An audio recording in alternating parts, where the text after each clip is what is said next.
കേരളത്തിലെ മുഖ്യമന്ത്രി എന്തെങ്കിലും നരേന്ദ്രമോദിയെ വിമർശിച്ച് കേട്ടിട്ടുണ്ടോ? അമിത്ഷായെ വിമർശിച്ച് കേട്ടിട്ടുണ്ടോ? നരേന്ദ്രമോദിക്കെതിരായി ഈ സഭയിലോ പുറത്തോ ഒരു വാക്ക് സംസാരിക്കാൻ തയ്യാറാകുന്നുണ്ടോ? മോദിയോട് ഒരു കാര്യമേ പറയാനുള്ളൂ. തെരഞ്ഞെടുപ്പ് ചട്ടം എല്ലാവർക്കും ബാധകമാണ്. അത് പ്രധാനമന്ത്രിക്കും ബാധകമാണ്.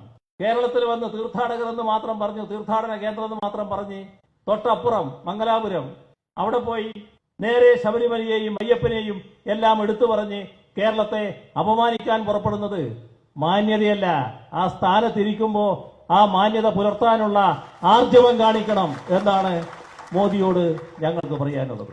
ഇവിടെ പശുവിന്റെ പേരിൽ കൊലപാതകങ്ങൾ നടന്നു. വീട്ടിലെ അടുക്കളയിൽ സൂക്ഷിച്ച ഭക്ഷണത്തിന്റെ പേരിൽ കൊലപാതകങ്ങൾ നടന്നു. രാജ്യമാകെ അതിനെ അപലപിച്ചു. ഏതെങ്കിലും ഘട്ടത്തിൽ നിങ്ങളുടെ നാക്ക് അനങ്ങിയോ?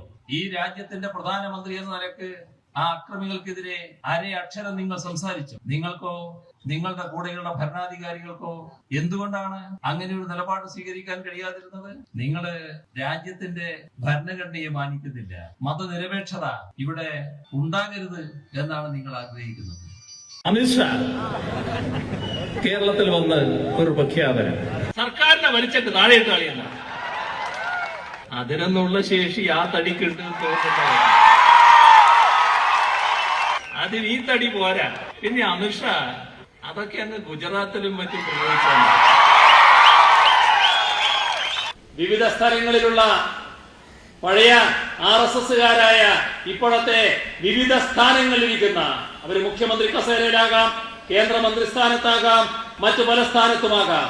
അങ്ങനെയെല്ലാം ഉള്ളവരെ കേരളത്തിലിറക്കി എന്തോ ഉണ്ടാക്കി കളയാം എന്നാണ് വിചാരിക്കുന്നതെങ്കിൽ ഇവിടെ ഈ നാട്ടിൽ ഒരു ചുക്കും സംഭവിക്കാൻ പോകുന്നില്ല എന്ന് മനസ്സിലാക്കിക്കോളണം. അമിത്ഷാ വന്ന് എന്തോ കാണിച്ചു കളയുന്നായിരുന്നില്ലേ? അത് നനഞ്ഞ പടക്കം പോലെയായിരുന്നു. ഇതാണ് അവസ്ഥ. ഒരു സംഭവവും ഇവിടെ ഉണ്ടാകാൻ പോകുന്നില്ല. നിങ്ങൾ ഉയർത്തുന്നത് ഒരു വെല്ലുവിളിയാണെങ്കിൽ ആ വെല്ലുവിളി ഏറ്റെടുക്കാൻ എപ്പോഴേ ഈ നാട് സന്നദ്ധമാണ് എന്ന കാര്യം ഓർത്തോളണം. കൂടുതൽ കൂടുതൽ വർഗീയ സംഘർഷത്തിലേക്ക് നീക്കുക കാര്യങ്ങൾ. ഇതാണ് നിങ്ങൾ ഉദ്ദേശിക്കുന്നത്.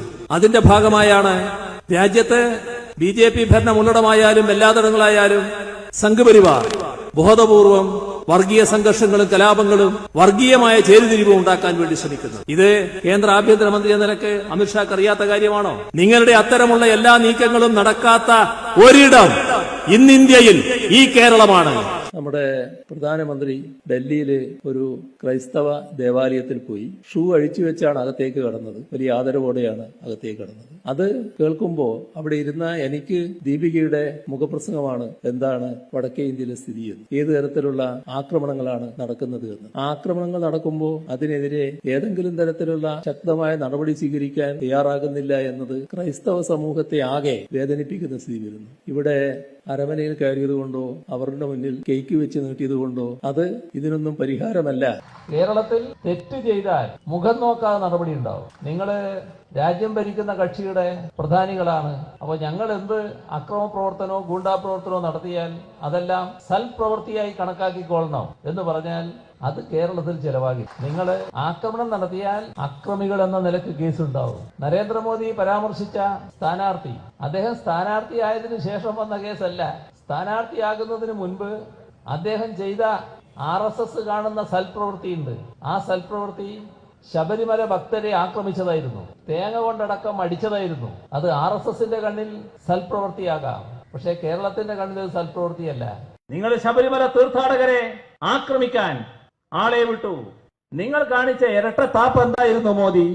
നിങ്ങളുടെ കേന്ദ്ര ഗവൺമെന്റ് സംസ്ഥാന ഗവൺമെന്റിനെ അറിയിച്ചു ശക്തമായ നടപടിയെടുക്കണം, 144 അവിടെ പ്രഖ്യാപിക്കണം, നിരോധനാജ്ഞ പ്രഖ്യാപിക്കുക മാത്രമല്ല ഇവിടുന്ന് സേന, കേന്ദ്ര സേന ആവശ്യമുണ്ടെങ്കിൽ അറിയിക്കണം. നിങ്ങളെ ഗവൺമെന്റ് അല്ലേ സംസ്ഥാന ഗവൺമെന്റ് അറിയിച്ചത്?